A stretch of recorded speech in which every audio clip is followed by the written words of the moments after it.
It's time now for the KC Ingram Show on WSTU. The opinions expressed are those of the program host and guest and not necessarily those of WSTU. WSTU does not endorse products that may be mentioned. Any reproduction or retransmission of this broadcast is strictly prohibited without written consent of WSTU. It's time to call in with your questions and comments at 220-9788, 220-WSTU. And now, here's KC Ingram. The KC Ingram Show is sponsored in part by Meridian Marina and Yacht Club in Palm City. Meridian Marina and Yacht Club is located on the banks of the St. Lucie River in Palm City and is the premier marina in Martin County, focusing on excellent customer service so you can enjoy your boating lifestyle. Meridian Marina offers concierge services, yacht club amenities, sales, and service surrounding a lush tropical setting.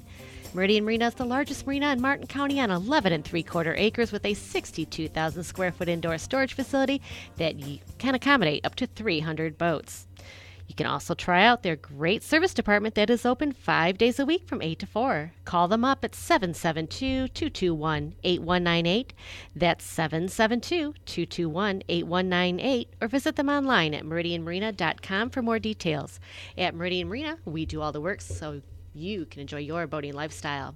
The ABC's Alliance for Better Community Schools would like to remind you to vote yes for an appointed superintendent on November 6, 2018. Let's hire a professional, not a politician. Visit Vote Appointed for more information. And speaking of the ABCs, that is our topic tonight. And in the studio, we have Miss Lee Gienta, and you have been on the forefront of educating folks about the importance of having an appointed superintendent here in Martin County. And how are you doing this evening, Lee? I'm well, thank you, Casey, for having me. Absolutely. Repeat guest, and always love to have you here. It is a really important issue. Both of us are part of a steering committee for the Alliance for Better Community Schools. And it's because, I'm going to let you say why. You're a mother of two I'm a mother of twin girls, 14 years old, who will be entering high school in August. So you have a lot of personal experience, of course, with the Martin County School District. Quite a bit. And let's just tell folks, first of all, give us a little overview of elected and appointed. How many schools nationwide and how many students in Florida are under elected versus appointed? So good questions. In the state of Florida, we have 67 school districts, 24 of which are appointed. But what people don't know is 80% of the students here in Florida are already under a hired superintendent. And, you know, there are only two states in the nation that don't hire their superintendents, Florida and Alabama, and we're ranked 46th in the nation for education. So we're not at the top of the food chain when it comes to how we're educating our children. And that state of Florida in general, it's 46th in the nation. 46th is correct. Pretty sad statistic, honestly. But with the appointed superintendent, again, I reiterate that 80% of the students, it's where most of the population is. And hence, that's where the appointed or hired superintendents, for example, a county similar to ours, like Indian River County, also appoints. Correct. You know, we've done our research. We're not just out there, spouting numbers, which is what some of our individuals who are looking for an elected superintendent think it's going to cost us $500,000 to hire a superintendent. That's not the case. I just recently did a poll and contacted Duval County, which Duval County is Jacksonville, Florida. It's the 20th largest county in the nation for school district. And they have a $1.7 billion budget. And they just hired a new superintendent to the tune of $275,000. And they have 120,000 students. So, Martin County doesn't have to pay a lot of money in order to hire someone who, has the credentials that are actually needed when it comes to running, a large business that is a school district. And, our school district is $272 million with almost 2,000 employees and 18,739 students. Lee, what's the advantage to hiring a superintendent as opposed to electing them? The advantage is, when you elect a superintendent, that person is only accountable to the voters and can only be removed by the governor of the state of Florida. They can't be removed by the board. They're not accountable to the board. So the board really doesn't have any power. If we get a superintendent in office who isn't doing a good job, we have no way to remove them. They actually ran up against this, and that's why our current sitting superintendent, Lori Gaylord, is now in office. She had no intention of running. She's, done the best job that she can do. But they couldn't get Nancy Klein out of office. They had to do it via election time. So you say they're accountable to the voters, but if Lori, Ms. Gaylord, did not stand up to run against Nancy Klein, there is no accountability to the voters because she would have been automatically reelected. So that's one of the things with hiring a superintendent. They are accountable to the board who the voters do elect. Correct. And what people, one of the misconceptions is you're going to give up your vote, and you're actually not going to give up your vote. What people have to stop and think about is we vote for 5 school board members, and it's the school board members who will help in the process of finding the proper superintendent. And you still have a very important vote to vote for those individuals who are going to put the right person in place. And what most people also don't understand is you only have to be 18 years old and a Martin County resident. There are individuals who don't want to run for political office. There are individuals who are more than qualified who live here in Martin County but don't want to run for office because of what goes along with that, between the campaigning and raising money. And, there's a lot that goes into it and takes time away from your family. And you have to campaign every 4 years. Actually, really every 3 years because, your 4th year, you're campaigning. And that's bound to take some of your focus away from what's important, and that's the school system and the education of the children, because you got to worry about being reelected. You said that the only qualifications are 18, a resident of Martin County, and I think as well that they can't have a felony record. Correct. What's the qualifications for a hired or appointed superintendent? So when I did my research for Duval County, they had a very extensive list of what their job requirements were: financial acumen, accountability, being able to actually be a superintendent in the state of Florida. They also required a PhD, a doctorate. So the list was about 20 different pages long. And if you actually go to voteappointed.com to our website, you'll actually be able to see that information that was posted via the National Association of School Superintendents. So anybody has access to that website. Another thing that I'll share with you is, everyone thinks that Martin County school systems are great. Our Realtors Association, realtors are constantly pushing, we're an A-rated county. Well, I went to the Florida Department of Education and actually pulled our history dating back to 1999 of how our schools are rated. And, in the beginning, our schools were rated like A, B, C, and we had more Bs and Cs than we did As. And from about 2000 to about 2008, the majority of our schools were A-rated. Well, that's not the case anymore. We only have 7 schools in Martin County that are currently A-rated. We went through an issue in 2016 where Martin County High School actually received a grade of an incomplete, and I believe Treasure Coast, one of the Treasure Coast newspapers did a very large article on it. We had students at Martin County High School. We lost a bunch of math teachers, Algebra 2 math teachers, and we were not able to replace them. And because we weren't able to replace them, those students were then put into integrated math, even though they were already in Algebra 2. So what happened was those students didn't take the end of course Algebra 2 exam, which is a requirement in order to graduate high school. And it also is something that is required in order for the schools to maintain and receive their grades. So Martin County High School received the grade of an I, which is an incomplete. The only reason that they got their grade changed was because the school district couldn't allow that to happen. They contacted, the parents and the children from Martin County High School and asked students to please come in and take the end of course exam. So that's the year 2016, and Martin County received a grade of a C. They went from an A school to a C school because of losing teachers. And losing teachers, it's still happening. We had over 30 teachers resign from Martin County High School at the end of the school year here, which was a little over a week ago, May 24th. I enrolled my children at Jensen Beach High School, and during that enrollment process and speaking to the guidance counselor, she alerted me that half of the math department had resigned. Half of the math department? Half of the math department had currently resigned for the end of the school year. And obviously this is very technical fields, and we're losing teachers. That's a astounding rate. We're losing math teachers, science teachers. We're not replacing them. I've talked to parents whose children are who were currently enrolled in the school system who had permanent substitute teachers as their teachers. Why do you know why the teachers are leaving? Leadership. It starts at the top, and that's what I'm hearing in my conversations that I've had with teachers, principals, the president of the teachers union. They're afraid. They're afraid of administration. Another thing, we're an A-rated district. It's a little confusing, but you take a school like Port Salerno Elementary, it's fallen into the bottom 300 schools in the state. And I think that it did that in 2015. So that's a little surprising. You think an A-rated district, all our schools should be rated right up there. Yeah, they're not. 7 of the 15 are A, then the rest are Bs and Cs. There was also a report that just came out about the third grade FSA. We are over 20% of our third graders did not score above. Scored. They're at scored risk a of 1. being held back. Yes, They're at risk correct. of being held back. It's a very shocking statistic for third graders to have that 20%.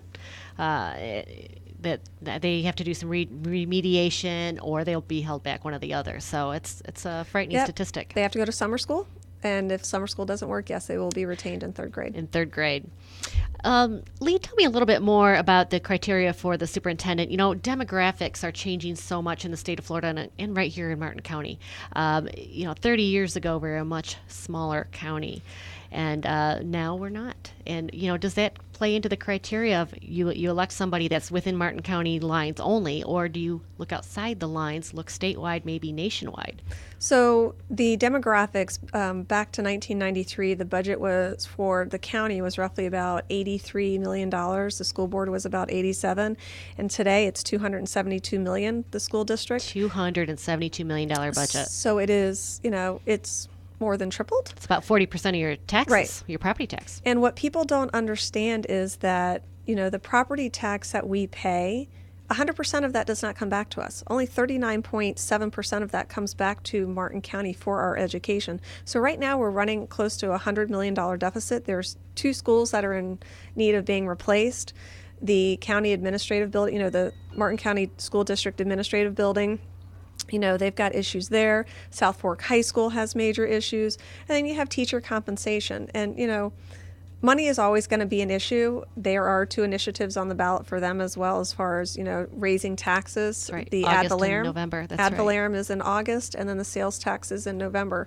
So, our county really needs to get behind what we're doing. And, when it comes to these types of budgets, that's why hiring a person who has this type of experience versus someone with no experience is a smarter way to go. I mean, I don't want an 18-year-old who has no experience in the school system whatsoever running almost a $300 million business. That's big business.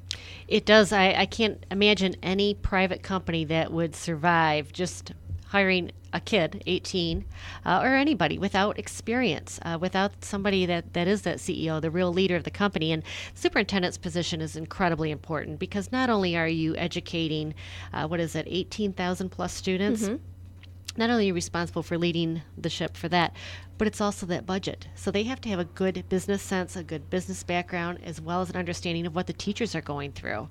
To have this many teachers leaving, it's sad, and especially in math, science, those types of curriculums. It's sad. I'll share some other points that have just come to light that the school board just voted to extend the school day for high school. They have to increase it by 50 minutes. And what we did not know is they decreased the minutes. Florida requires you to have 300 minutes for education in high school. And we decreased those minutes 7 years ago in order to cut $2.1 million off of the budget. Well, we've just recently gotten in trouble because our students weren't in school for enough hours last year. So they have increased the school day by 50 minutes, 50. So the school day used to start at, I believe it was 8:45 to 2:45. It will now start at 8:20 and end at 3 o'clock. So budgeting is an issue. Money is an issue. And this is information that is open to the public. We just have to, we have to be aware because it affects all of us. It certainly does impact all of us, just like the busing situation that came up earlier in the year. And, the school right now, it's one of those things is desperate for money. It needs more money to run itself. And again, that's where you have leadership from the top, that you need somebody that knows how to run these budgets and that knows where the money should be spent most wisely. It just makes sense to have somebody with that experience coming in. And it's tough. I feel like you're putting a lot of pressure on a person just who is elected. For example, Ms. Gaylord did run because Nobody else was running against Ms. Klein. So that's a lot of pressure for somebody to come in that has not ran a business of this magnitude and not even close. No, and something else that I just found out recently was after requesting the budget, the school district itself has one large budget, but I wanted to see the budget of each individual school so that we can see where the money's being spent because, some might be ran better than right, others. Right, and each school has its own, each school is a different size, has a different number of students. The schools are older, versus the newer schools. How is it from a cost comparison? Well, there are no budgets for each individual school. There's just one big budget. They do have discretionary budgets for each individual school, which is the money that the principals get to allocate towards like field trips and things of that nature. That's incredible. But there are no individual budgets for each school. That's almost like if you take 4 dealerships around the country and you have one big budget for all of them and you don't know how each Correct. dealership is performing. How can you cut costs if you don't know what it costs to run each school? And or vice versa, if one's very successful, you don't know it is. Right. And we have the mandate from the state because of what happened down south. Right. We have to have Parkland more shooting, right. We have to have more resource officers. We have to harden our schools. We have to put more money towards mental health. And even though the state has given us money, they haven't given us that much money. It's not it enough won't money do the to job. cover it. That's Right. right. It's not enough money to cover it. I want to jump back a little bit to the school board. For example, this year there are 3 seats that are up for election. So the school board is comprised of 5 members, and it rotates every 2 years as an election. They have a seat for 4 years, but 2 will be elected every 4 years and 3 will be elected every 4 years. So they are very accountable to the public. And if the appointed superintendent initiative, or when it passes, they would be the ones that would hire and appoint, interview the superintendent's position. I would hope they would also bring the public in to meet the top candidates and have input as well. That seems to me what would be right. But that's truly where the accountability comes from. I know people I hear out there on the street, we're going to lose our vote and we're going to not have a say-so anymore. But as you said, with the superintendent, once they're in, you have no say. Casey, I told you I'm a fact finder. I don't like to just speak without making sure that I've done my due diligence and I've done my homework. So I actually called the Martin County Voters Registration, Vicki Davis's office, and actually asked them to pull the prior 30 years worth of voting. And there were only 4 years on the ballot in which the person had an opposition or opponent. Right, four times. I shouldn't say 4 years. 4 times in the last 30 years where there was actually more than one name on the ballot. And that's in the general election. Correct. Because typically, we're very much a Republican county. Typically, it's decided in the primary. So Democratic voters or independent, if you're not Republican, you don't even get a say Right. typically. So people think they have a choice, but not really. You really don't have a choice. And, and it's by popular vote. And most people don't know the candidates that are running. I mean, I know that I have friends and neighbors that ask me all the time, well, who's this person? What do you think? So, I think it's our job to do a better job in hiring the right person. And like I said, it can be countywide, it can be statewide, it can be nationwide. And it's not going to cost us, $500,000, which is what the going rate supposedly is here in Martin County by the individuals who are looking for someone who's elected. And I'll just throw a figure out there. Let's say it's $275,000 or $300,000. We're talking about a position for a $272 million budget.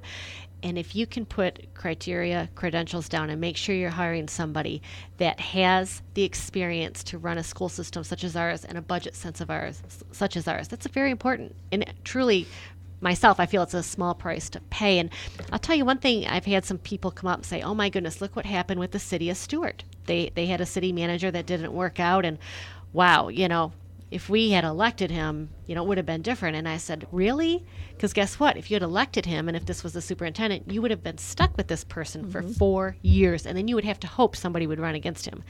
So in this case, the city made a mistake. It wasn't working out. Maybe they didn't make a mistake. Maybe it was a personality conflict. We don't know. But for whatever reason, it wasn't working out. They were able to correct that mistake and move forward. Now, imagine this is a school system. That's 4 years of your child's life. Which is a lot, that's high school. It is. That's a high school career. It is. Casey, I just wanted to mention, we have some very large businesses here in Martin County. The county itself is a $432 million budget. And we have a hired administrator. Her salary is $174,000. We also have the Martin Memorial, which is a private business. Their budget is $532 million, and their CEO is hired, and he also sits on the board. His salary is a little over $400,000. So, the elected superintendent position is $117,000 base salary. So we're not, if we have to pay someone between $120,000 and $170,000, and we get the right person, it shouldn't matter, because this is our future. They're the kids who are going to lead this country, and we need to invest more in them. And you make a good point, Lee. Voters are counting on the county commissioners or city commissioners to hire the right CEO, the county administrator, the city manager, aka known as that. We're counting on them to hire the right people. And if they don't, then we'll replace them. It's the same thing with the school district. We're counting, and we have to believe in our school board. If they don't, we replace them. That is our say. And as a matter of fact, I want to point out this year there are 3 school board positions that are up. 2 of them are uncontested. There's Mike Anderson, I believe that's his first name. Sorry if I got that wrong. And the other one is Crystal Lee Roberts. And then the third one has Rebecca Negron and Victoria Deffenthaler, and that's the only one where there's actually opponents running against each other. But very important that you know who is on your school board, and we need to really pay attention to this appointed superintendent initiative that will be on the ballot in November 2018. And if you would like Lee to come out and speak to your group, please contact us through voteappointed.com. There's an email address on there. Lee will be more than happy to come out and speak with your group. She spoke with so many already throughout the county, and it's very informative, and it lets you know what's the best way to direct and lead our schools. Voteappointed.com. Lee Ginta, thank you so much for your time this afternoon. Thank you, Casey. Next week, we're going to have Merritt Matheson, and he is running for City of Stewart Commission, and he'll be in the studio.